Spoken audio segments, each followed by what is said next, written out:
सरस्वती के इस मंदिर के धरा को प्रणाम करते हुए सर्वप्रथम यहाँ पर उपस्थित मंचासीन आपके लोकप्रिय शिक्षक श्रीमान सिद्धार्थ त्रिपाठी भाई साहब एवं जीवन के संघर्षों में अपनी जोत जगाने वाले आप ही के बीच से उठकर आपके शिक्षक आदरणीय मूलचंद भाई साहब एवं यहाँ पर उपस्थित दूर दराज से आए हुए दुर्लभ भाइयों एवं बहनों सभी को गणतंत्र दिवस की हार्दिक शुभकामनाएं। पिछले आधे घंटे से मैं आया हूँ। सर्वप्रथम गुरु जी को धन्यवाद देता हूँ, उन्होंने मुझे निमंत्रित किया आपके बीच अपनी बात को रखने का। इसी के साथ अंतिम में बोलने के दो फायदे और दो नुकसान। दो फायदे ये है कि जितने लोगों ने अपनी प्रस्तुति दी उन्हीं में से कुछ उठा के हम अपनी बात रख सकते हैं, और दो नुकसान ये है कि लोग पहले से ही उग चुके हैं तो आपको सुनना उनकी मजबूरी है। लगभग आपको मिष्ठान वितरण भी हो ही चुका है, गणतंत्र दिवस का कार्यक्रम पूरा ही हो चुका है। आज गणतंत्र दिवस के अवसर पर मैं कुछ अधिक नहीं बोलूंगा, क्योंकि स्वतंत्रता का अर्थ वही जान सकता है जिसने गुलामी झेली हो।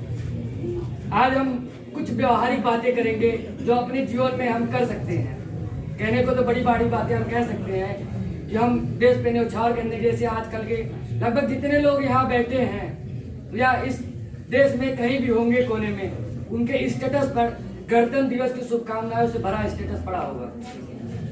लेकिन क्या हम देश के लिए एक दिन में, एक महीने में या एक वर्ष में कोई ऐसा कार्य कर रहे हैं जिससे हमारे देश का सहयोग हो?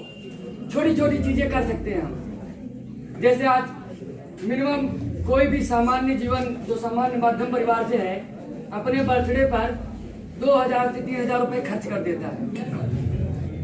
अगर हम इसको परिवर्तित कर ले, हम पैसे बढ़ाने की नहीं बात कर रहे हैं, कम में ही, मुझे कहना नहीं चाहिए, लेकिन मैं अपने जन्मदिन पर मुंगरा बास्तापुर में नहीं रहता, जबकि यहाँ मेरे ढेरों परिचित हैं और मैं लगभग जन्मदिन शादियों में अटेंड करता रहता हूँ। लेकिन मैं अपने जन्मदिन पर यहाँ से दूर 50 किलोमीटर मेरा ननिहाल है, वहाँ पे जाकर कुछ ऐसे गरीब बच्चे हैं जिनको कोई ध्यान देने वाला नहीं है, उनको जाके मैं कुछ किताबें, कुछ कलम और कुछ कपड़े वितरित करता हूँ। तो मैं एक हूँ और इनमें से हर दूसरा अगर ऐसा काम करे तो आसपास के जितने भी गरीब बच्चे हैं, न उनको वस्त्र की कमी हो, न उनको किताबें कमी हो, न उनको कापी की कमी पड़े।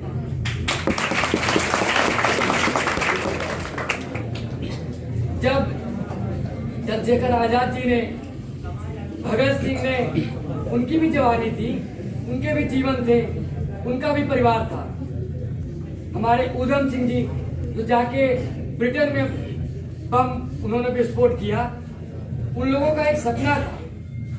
उन्होंने व्यक्तिगत जीवन के लिए कुछ नहीं किया कि अपने माता के लिए, अपनी पत्नी के लिए, अपने भाई के लिए किए या अपने पुत्र के लिए किए।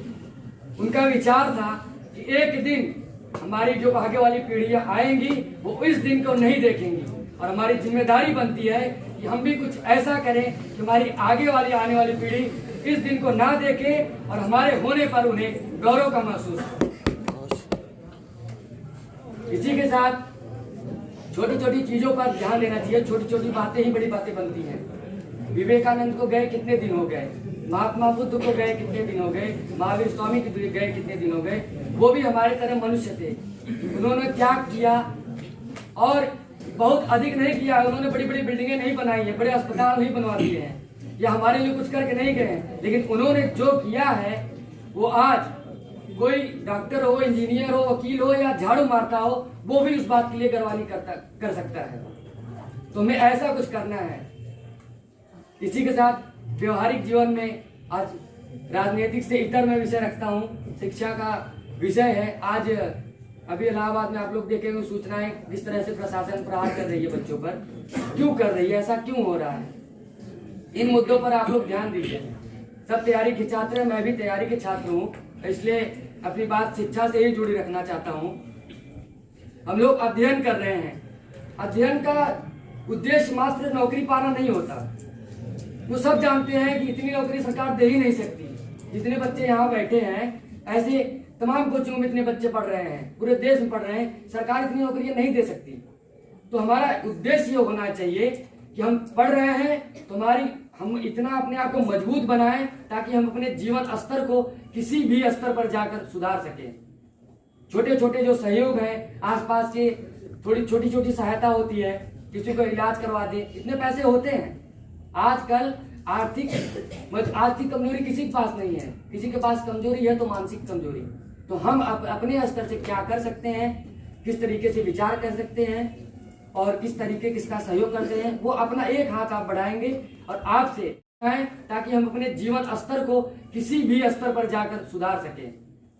छोटे छोटे जो सहयोग हैं, आसपास के थोड़ी छोटी छोटी सहायता होती है, किसी को इलाज करवा दे, इतने पैसे होते हैं। आजकल आर्थिक कमजोरी किसी के पास नहीं है, किसी के पास कमजोरी है तो मानसिक कमजोरी। तो हम अपने स्तर से क्या कर सकते हैं, किस तरीके से विचार कर सकते हैं और किस तरीके किसका सहयोग करते हैं, वो अपना एक हाथ आप बढ़ाएंगे और आपसे अगर एक आदमी भी प्रभावित हो गया तो आपका जीवन सफल हो जाएगा। इसी के साथ एक पंक्ति के साथ मैं अपनी वाणी को विराम देता हूँ। थोड़ा जल्दी था इसलिए मैं सर से अनुमति लेकर जाना चाहता हूँ। सफर में मुश्किलें आए तो हिम्मत और बढ़ती है, सफर में मुश्किलें आए तो हिम्मत और बढ़ती है, कोई जब रास्ता रोके तो जुर्रत और बढ़ती है। सफर में मुश्किलें आए तो हिम्मत और बढ़ती है, कोई जब रास्ता रोके तो जुर्रत और बढ़ती है। बिकने पे आ जाओ तो घट जाते हैं दाम अक्सर, बिकने पे आ जाओ तो घट जाते हैं दाम अक्सर, न बिकने का इरादा हो तो कीमत और बढ़ती है।